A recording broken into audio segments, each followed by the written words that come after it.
Earlier this week, the National Forensic Science Service released some eye-opening data about road traffic incidents in Belize. Get this, 2 out of every 3 people involved in these crashes had alcohol levels way above the legal limit. And we're not just talking about drivers. This includes passengers and even pedestrians who were hit. The numbers are hard to believe. More than 180 milligrams of alcohol per 100 millimeters of blood, or over 107 milligrams per 100 milliliters of urine.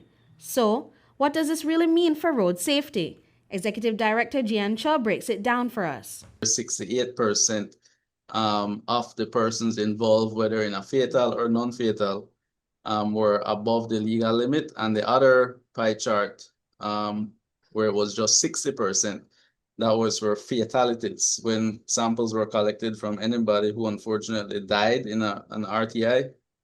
60% of those samples, again, whether it's a passenger, the driver, or a victim, involved a blood alcohol level above the legal limit. According to the Ministry of Transport, many fatal crashes are the result of negligence. Chief Executive Officer Chester Williams says the ministry is gearing up to boost highway patrols by outfitting officers with speed guns, as well as body and dashboard cameras, to improve the effectiveness of highway patrol operations. So the dashcam will be able to get video footages of the behavior of drivers when they're stopped by the officers, and even of the behavior of drivers when they're driving.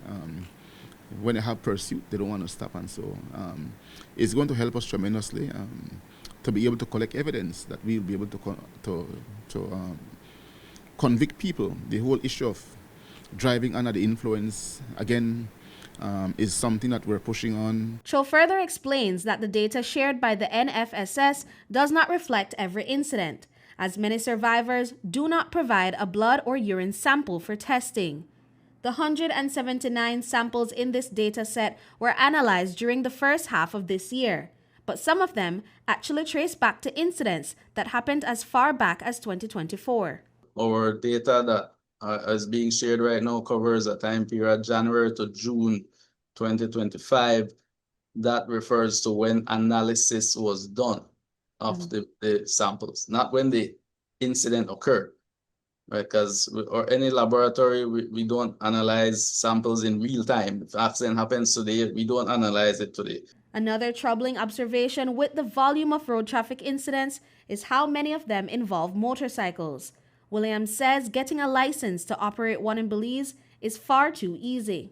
We're looking at driving school, where persons can go and take lessons in the maneuvering of motorcycles and the laws governing the use of motorcycles. And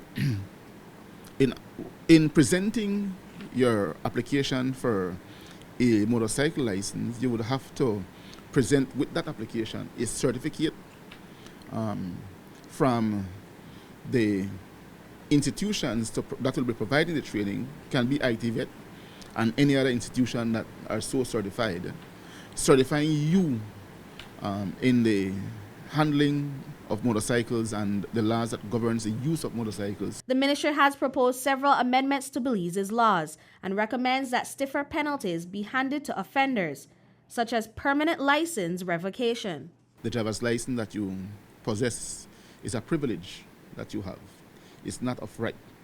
And while you do have the privilege, then you must make sure that you use it the right way and do not use your driver's license to weaponize yourself with a vehicle and then kill other people. It cannot work. As a society, we all must condemn that and do what needs to be done to make our people more safer.